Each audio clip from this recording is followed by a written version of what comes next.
All right, everybody, welcome back into another Auburn live show as we get ready for Auburn and Georgia this week. Appreciate everybody for joining us. I am Justin Hokanson, part of AuburnLive.com, the On3 Sports Network. If you're not a subscriber to Auburn Live, please go and become a subscriber. We've got a lot of good content.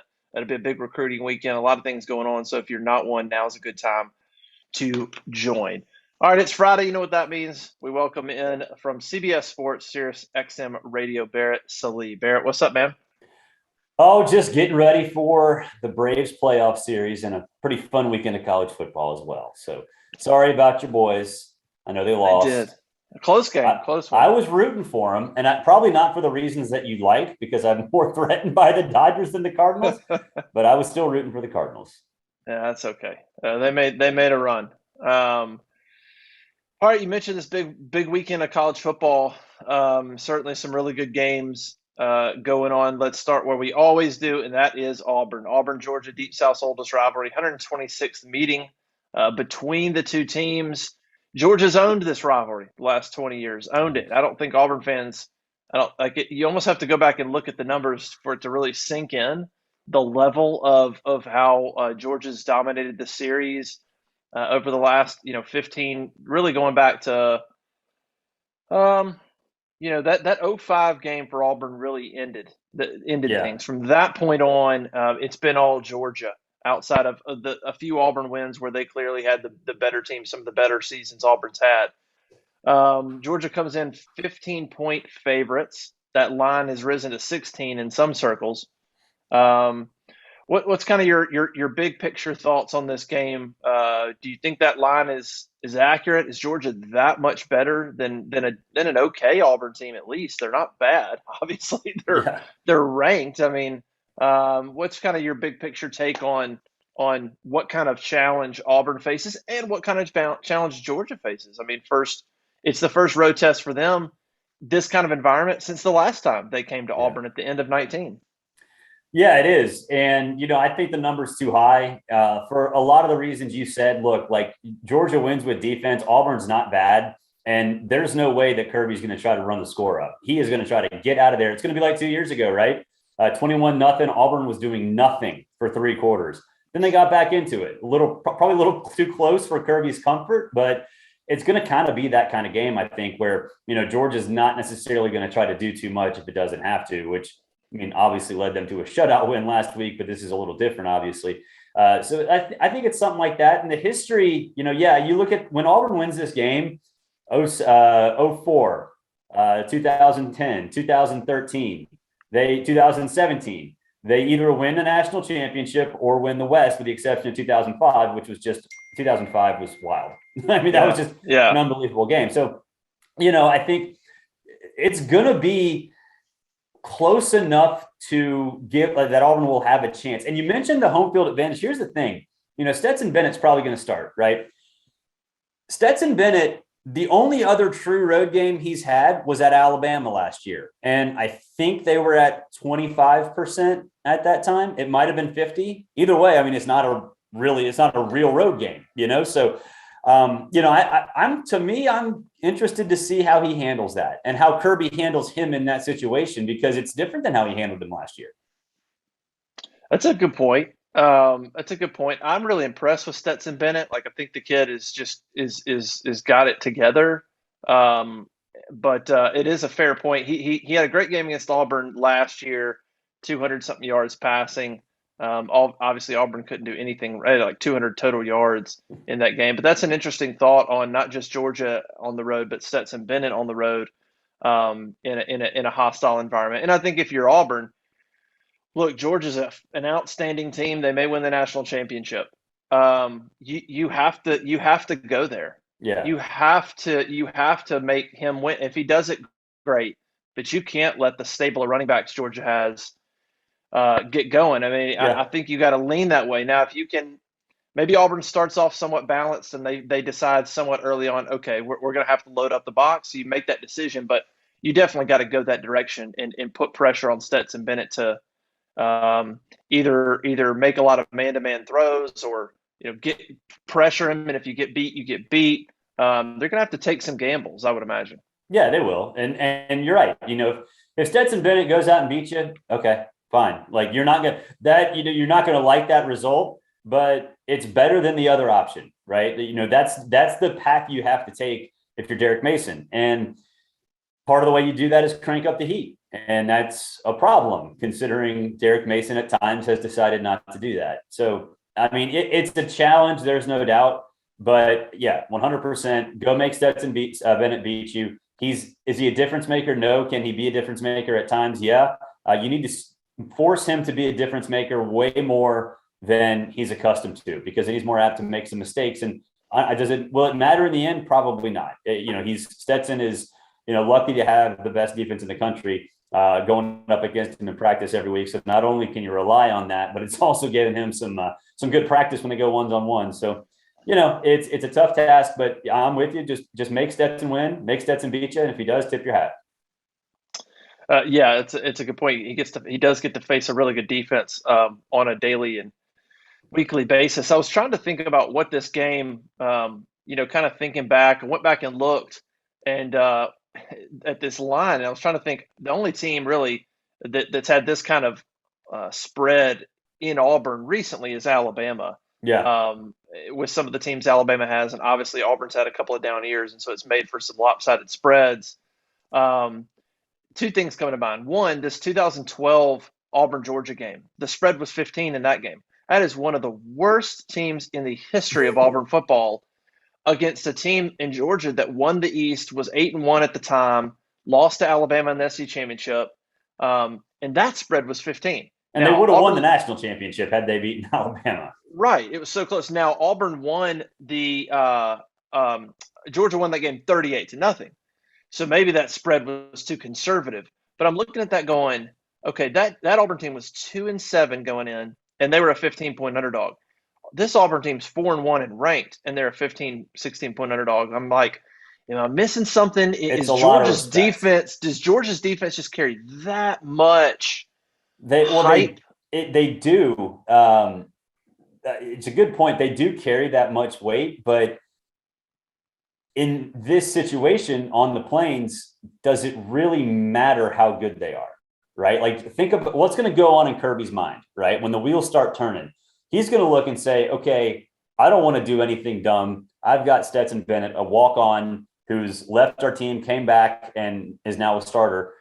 I don't want to take any chances on the road in the toughest environment he's ever been in. That's the thing is, it'd be nice if Georgia, or if Auburn was, a pushover, but they're not. So in Kirby's mind, he's absolutely got to look at this and say, okay, let's just, keep it close to the vest, try to get out there with the win. Style points don't matter. And that's why, the line, it's shocking to see how big it is. Yeah. And so that was my other thought. And then the other thing I was trying to think of, just, okay, this obviously doesn't happen very often where Auburn's this kind of underdog. And I thought about the 15 Iron Bowl and went back and looked at the spread, and it matched up. Auburn was a 15-point underdog to Alabama, who was ranked second. That Auburn team finished 6-6. That Alabama team won the national title. Yeah. And it was a close game. It was 22-13 into the last few minutes. And then Derrick Henry busted a late touchdown to seal the deal. Derrick Henry had a monster game, 200-something yards in that Iron Bowl. But again, 15-point underdogs, and Auburn was down 9, basically with like a minute left, or 2 minutes left. So they hung in there really close. So, I have to think Auburn's going to be within that point spread. I mean, I think Auburn's got too much ability to not be. Now, the thing that could change that is if Auburn reverts back and makes mistakes like these busted assignments like against Georgia State or Penn State that you saw, where they just leaving guys wide open. If you allow that to happen and you let Georgia get easy scores, then yeah, you're going to be in a lot of trouble. But I have to think it's going to be a battle, a defensive battle, low scoring game, I would imagine. Some people have brought up that this could be the best offense that Georgia has faced this year. Arkansas's offense is good. I'm still not sold on KJ Jefferson as a I'm not either. As a passer. They can absolutely run the ball, but I think if you take Arkansas's offense in Athens versus Auburn's offense in Auburn, this is going to be the toughest situation they've faced. But my question would be, is that relative? Like, does it matter? Like, is Georgia's defense that good? I mean, yeah. Is it the best they faced? Maybe, sure, fine. But Yeah. what does that mean? They shut Arkansas out. So Yeah, exactly. what does that mean for Auburn? It's not like they're, Texas A&M 2012. Like that's just not who they are. So you're right. If I know there's this idea of, well, Georgia hadn't played anybody, even after beating Arkansas and shutting them out, Georgia's defense hadn't been challenged. Well, yeah, it hadn't been challenged because it's freaking awesome. Like Right. that's why it hasn't been challenged. So yeah, I mean, this is probably the toughest offense they've played because Auburn obviously can run the football, although sometimes they, kind of get away from that, and the running game sort of changes as games go on. But you got Bo Nix working Bo Nix magic. So yeah, I mean, it's the best offense Georgia's played, but does it matter? The answer is probably no. That's why, a lot of us, including I think you are too, picking Georgia to win. But Yeah. it's the criticism that they ain't played nobody. I always make the joke, we're just going to get to championship weekend. We're going to get to playoff weekend and nobody will have played anybody. Like that's just how things go in the sport. Well, and here's the thing you got to be careful of when you say they haven't played anybody, because the other flip side is it's because they're that good. Yeah, everybody Exactly. else looks like a nobody. So Yep. you have to look at that both ways and say, yes, is this all the best offense situation that the other team has been in? Yep. Yeah. But when you're like, well, our offense is better than Arkansas, that's cool. Arkansas scored 0 points, so Yeah. you could be You got better a than little them bit and of an uphill score. climb there. Yeah, you could be a better offense than them and score 7, Yep. 9, 10, which it's going to take more than that to win the game. Yep. Um, let's stay on this before we flip sides. How does Auburn move the ball? I mean, this Georgia defense is the line. I mean, Jordan Davis, you can go no further than that. Somebody like that absolutely changes everything. You basically have to double team him or you just don't run at him. Either way, Georgia knows that. So they're like, that's cool. You're going to run away from that. Well, we know that. So we're going to make sure that you can't go outside. Or if you double team him, then it's just going to be problems. And it starts there and he just creates so many problems. But how do you move the Yeah. ball? How do you move the ball in Georgia? I mean, what do you do?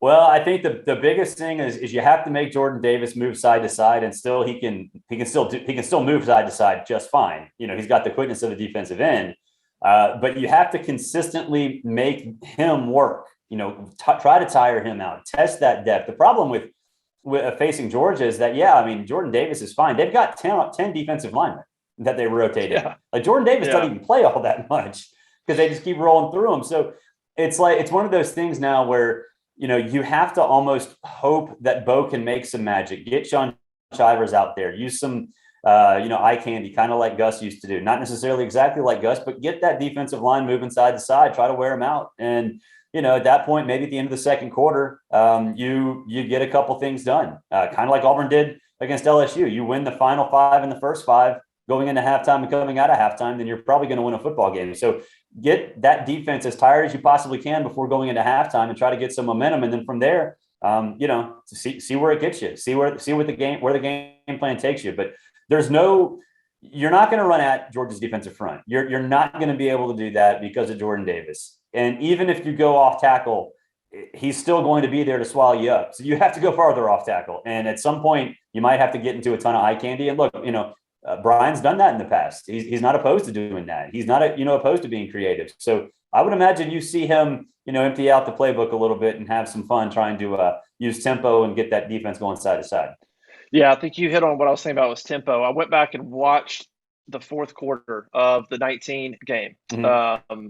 where Georgia got a little soft, but Auburn went tempo, and they eliminated Georgia's ability to substitute, and they went back to back drives, touchdown, and then we're driving again until they didn't make that 4th and 2. Actually, they had to punt and then drove again and didn't make a 4th and Yeah. 2. So that's definitely the key. We'll see what Mike Bobo. I'm curious to see how much he implements that. I mean, they Yeah. do some tempo. Everybody does tempo now, but they huddle and they do that. I'm curious if there's a little more up tempo that's just so dangerous because you go 3 and out against Georgia or give them field position. That's a dangerous thing, but that's going to be important. It's You're what going you to got have to to, do. No, I mean, it's what you got to do, though. yeah, you're going to have to take some risks, I think, and go tempo and see if you can keep them from subbing. And then the other part of it is Once again, I feel like with Auburn these last few years, we pretty much stare at Bo Nix. But in particular in this game, I was talking with somebody early in the week, and I'm like, good or bad, you have a defense that's so talented in Georgia. Maybe Bo Nix's his this isn't a word, his wild cardness, okay? Yeah. Uh maybe that's a difference maker. Yeah. It's like it's like what they say when you blitz, like the band's playing one way or another. That's Bo Nix. Like the band's going to play one way or another. Mm-hmm. Maybe that's kind of what you need against Georgia. You need him to be chaotic at times. You're going to need him to make plays with his legs. He's going to have to do things outside of the bounds of the normal play to beat a team like Georgia. Think about how Alabama always struggled. What do we always go back to? Mobile quarterbacks, Yeah. things that take them out. And so you look really at Bo Nix. Auburn's not going to sit there and run fast pace all game. Bo's going to have to be at the top of his game like he was for a lot of the LSU game, Yeah. and just make things happen. And they need to run him. That's maybe the biggest thing they could have learned out of LSU, I think, is okay, we really actually need to design eight plays a game for him to run. Then he's going to scramble some too. He needs to carry the ball 12, 13 times Yeah. in a game because he's too big of an asset. Georgia's super talented, but maybe Bo learned something. Maybe they learned something in that game, and maybe he's that wild card X factor that you can't predict it. It's just we'll see. We'll see Yeah. what happens. Well, and the thing with Bo, and it's funny because during the Penn State, the other games, all the other games, they talked about his footwork, and specifically, even in the beginning of the LSU game on TV, they talked and showed that his footwork against LSU significantly better than it was at Georgia State, even when he wasn't playing well yet at LSU. Even when they hadn't scored yet, they showed that, hey, you know what, he's doing all right. Like this is something that he worked on, and clearly it's working.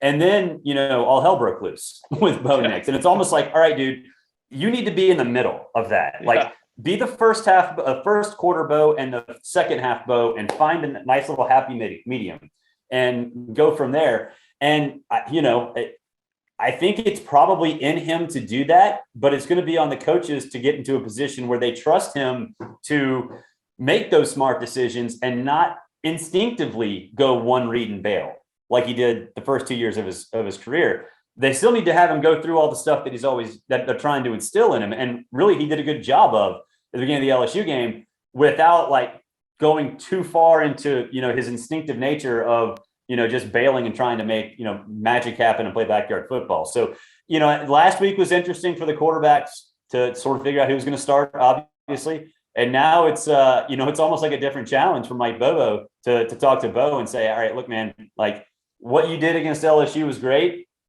The plays on your moving with the passes or passing options and creating all that stuff, that's great. I'm more excited about the first quarter where we didn't score, but you looked significantly better. We need to build off that, but also use the backyard football stuff to sort of find the true identity of the offense. So it's going to be interesting to see what happens with Bo, but they have to do both. I don't think you can just play backyard football against Georgia. Defense too fast, too talented, too deep. Does he need to stand there in the pocket and be a statue? No. I think you're right. 8 to 10, maybe even 12 design runs. You count in some scrambles, and that's kind of where Bo's sweet spot is, because I think we know now, like Jarrett Stidham was a willing runner, right? Bo was much more than that. Like Jarrett Stidham could do 5-6 design runs a game, whatever, make some smart decisions on zone read and be done with it. Bo needs to be more than that, but not Johnny Manziel, if that makes sense. Yeah, I think you're right, and it's just there's no way to predict it. It's just we'll see. What's wild is looking up this game and noticed it after the LSU game. As crazy as Bo Nix's career has been so far, and as erratic as we know he can be, how floored are you when I say that there are the two longest streaks in the history of Auburn football of not throwing an interception are by Bo Nix? Are they really? Yes. Wow. He had one in 2019. It was like 250 passes. And then currently right now, he has one. He hasn't thrown one all season. He has the two longest streaks in the history of Auburn football of not throwing a pick. That's crazy. That's insane. There's no way I would have ever guessed that he has both the top two. Like I would think that Yeah, like Jason Campbell had like a stretch there or something because Jason Campbell was great and he was SEC Player of the Year, but he wasn't that risky with the football. yeah. Um, yeah, that's nuts. It's Florida. Well, and I was sort of like, how is that possible? I think one, they've thrown it a lot, under him. He's got 5,000 Yeah, yards passing. They've thrown it a lot. And two, his issues have been they come in bulk kind of. You could go back and yeah, look at like Oregon, he threw 2 picks, and then so it's like he kind of gets in some of those games and he has a really bad game, but then the ones in between he looks fine. That first yeah. year, Ole Miss, Mississippi State, he looks fine, and so he goes through these stretches, and then but we'll see. So like so far, all this craziness with him this year, he's thrown 0 interceptions, and so Wild. we'll see if that happens against Georgia. Maybe they're telling him, "Hey, don't force it, just run. If it's not there, Yeah. don't force a thing, just run." And maybe that can help him. All right. So with all this talk about Georgia's defense, I feel like all week the media, everybody, including me, we've ignored the other side of the ball because it's easy to look at Georgia's defense and figure out how in the world does Auburn score. We talked about Stetson Bennett a little bit. Georgia can run the ball. They have a stable of backs. Auburn's defense is a good unit if they're playing sound. Um, what does Auburn's defense have to do? Do they need a certain amount of turnovers? Do they just is it a field position thing? I mean, can Auburn win this game if they don't force 2 turnovers, or can Auburn win this if their defense can just give them a short field a few times? Like, what do you think Auburn's defense needs to do in this game to keep them in it? Yeah, I think they need to find a way just to make sure those big 7 8 yard chunk plays don't happen. Kenny McIntosh does it all the time. James Cook was last week against Arkansas. Everyone talked about Zamir White. James Cook led them in rushing, and in third and medium to third and long situations, he was always there to grab a chunky yard. So you got to limit that, and that's easier said than done. But you go back and look with Auburn last week against LSU. Jacoby McClain comes in after the targeting and is fine. Now if Owen Papo plays, then sure, like that's great. They have those linebackers can be elite, and they're the ones that are going to have to prevent Georgia from getting into 2nd and 4, 2nd and 3, 3rd and 3. And it's going to be on the running game. And the thing about Georgia that I don't think a lot of folks like to talk about is that, how great they are defensively up front is great. They're breaking in a few new faces on the offensive line, and they've been equally as good, if not better, than they have been in years past. So it's going to take a monumental effort from the front seven for Auburn. I think the linebackers, as long as they're healthy and are there for a full 4 quarters, and no random targeting penalties are called, then they'll be fine. But their defense, their front 4, has to find a way, to at least move that line of scrimmage back, because otherwise, you're going to have Georgia's running backs putting Stetson Bennett in some pretty advantageous situations. Yeah, you mentioned that targeting call. Good grief. I mean, they almost lost Derek Hall last week against LSU to a freaking targeting call that would have been terrible. And then he ends up having a huge game. That literally could have turned that game Yeah. Oh, if that yeah. doesn't get overturned with the game Derek Hall had. I don't think Owen Papo is going to play. It's just my Yeah. gut. So that hurts. LSU, they can get away with it. It's going to be a completely different defensive game plan against Georgia. You're not playing LSU. It's totally different. It'll be got to stop the run. It'll be more 3 linebackers.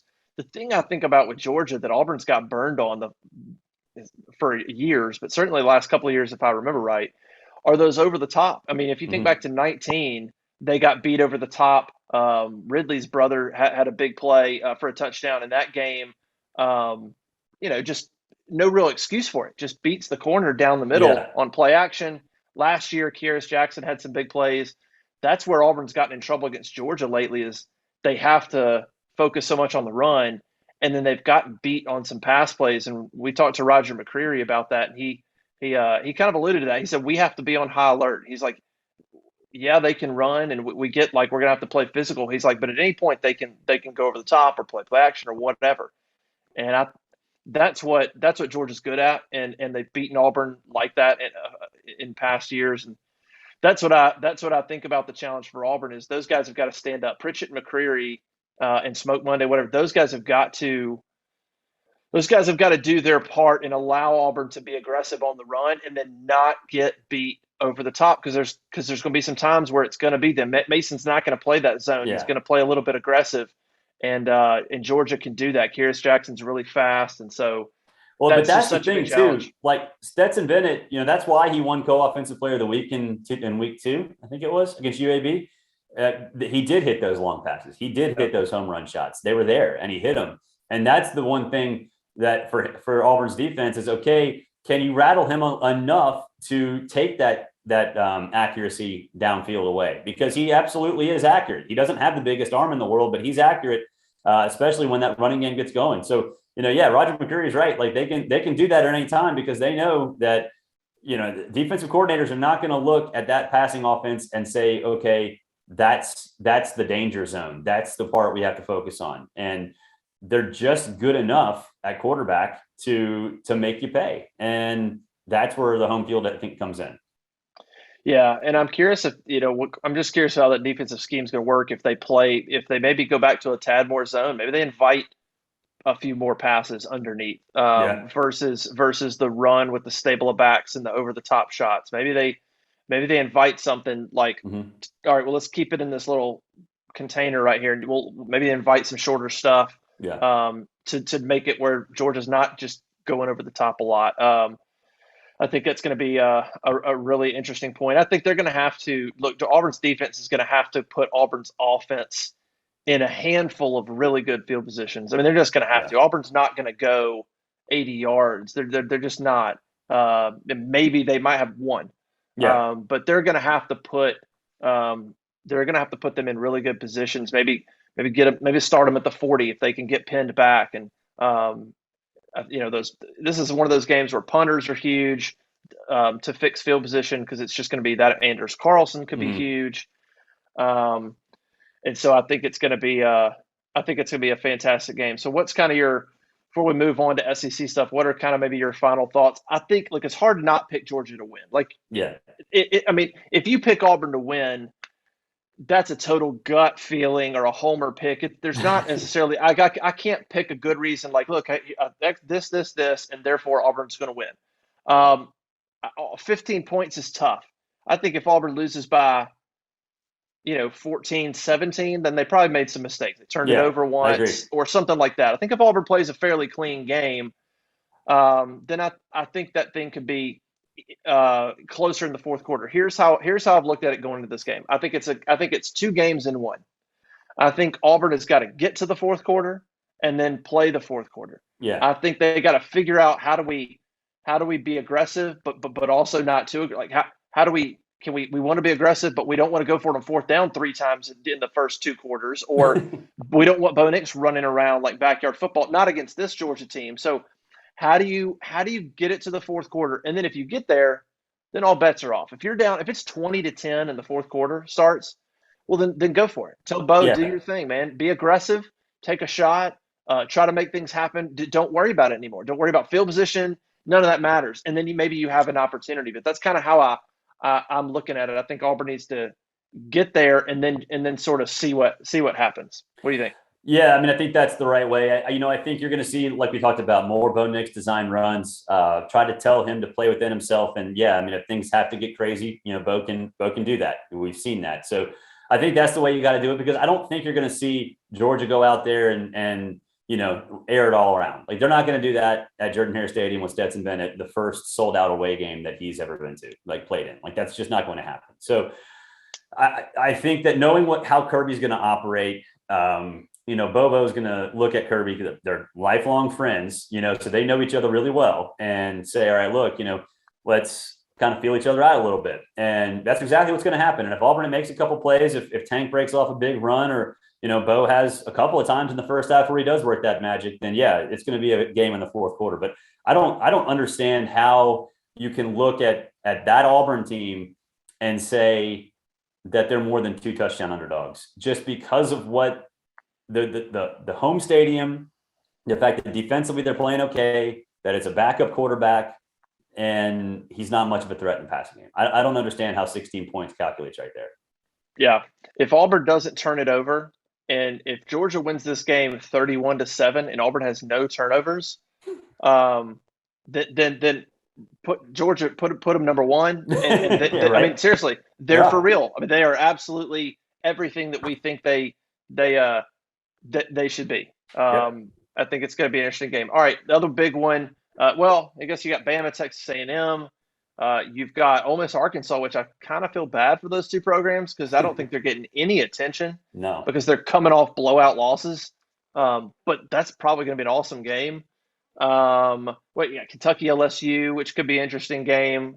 What do you kind of make of some of the other games in the SEC? What stands out to you?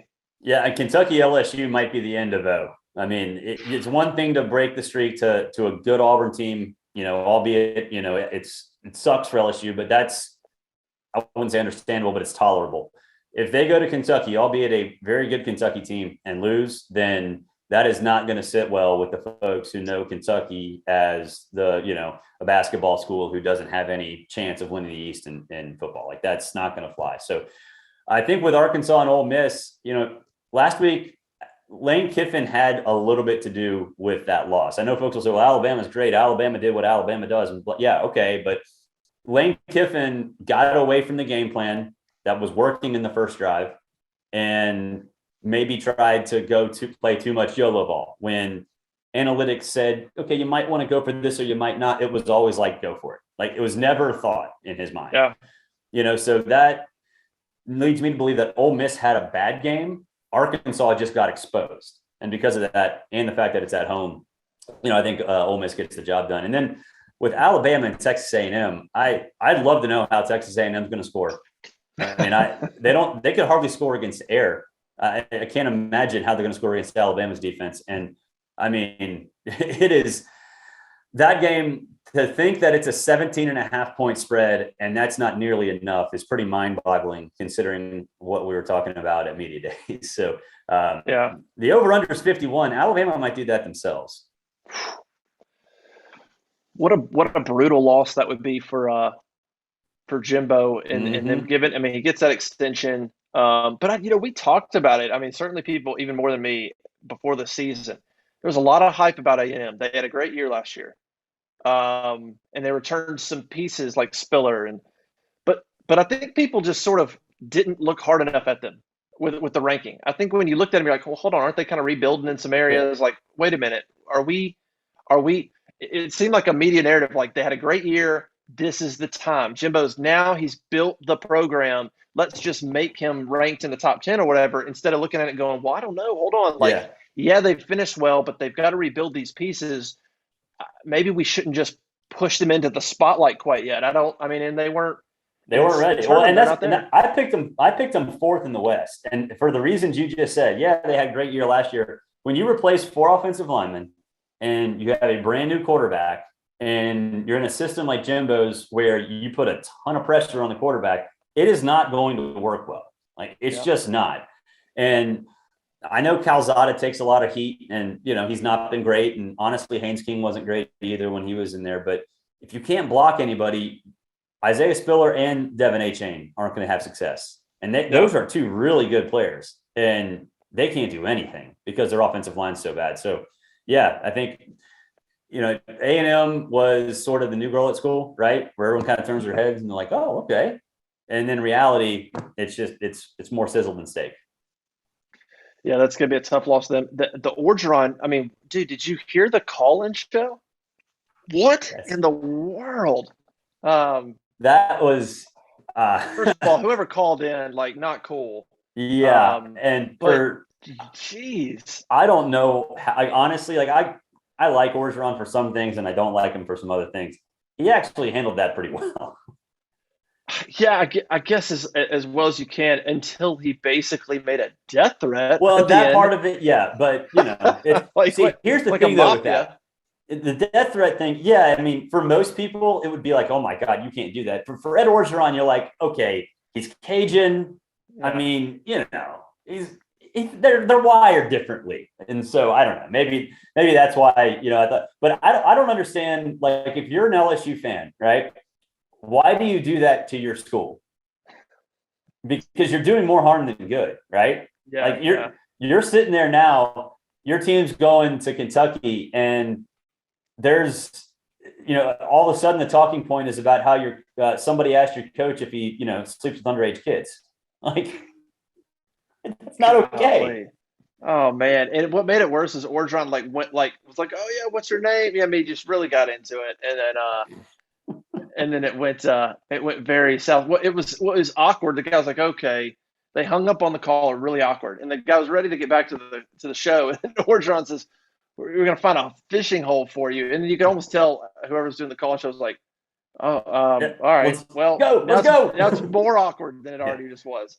I think you're right. That has the same feeling as Urban Meyer in Jacksonville right about now, which is just inevitable.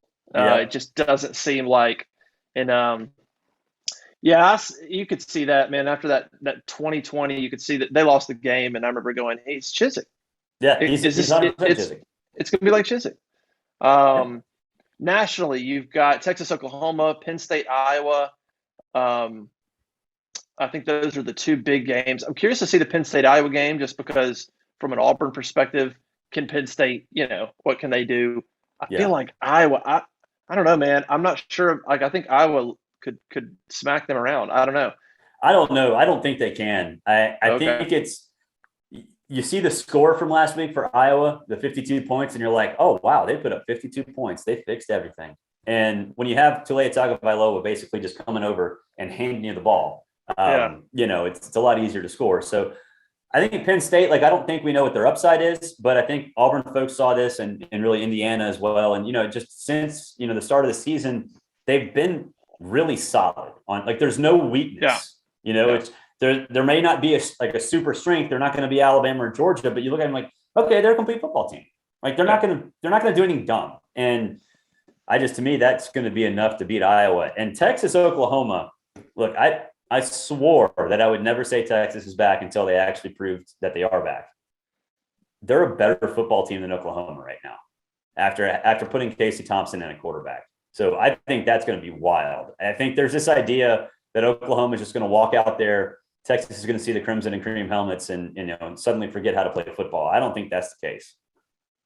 Yeah, that's always a fun game to watch. I saw a hilarious tweet by Reddit College Football. Whoever runs that account's a freaking genius. Mm-hmm. But this is the day that Facebook went down, and they had things that are back. Facebook check, Texas no.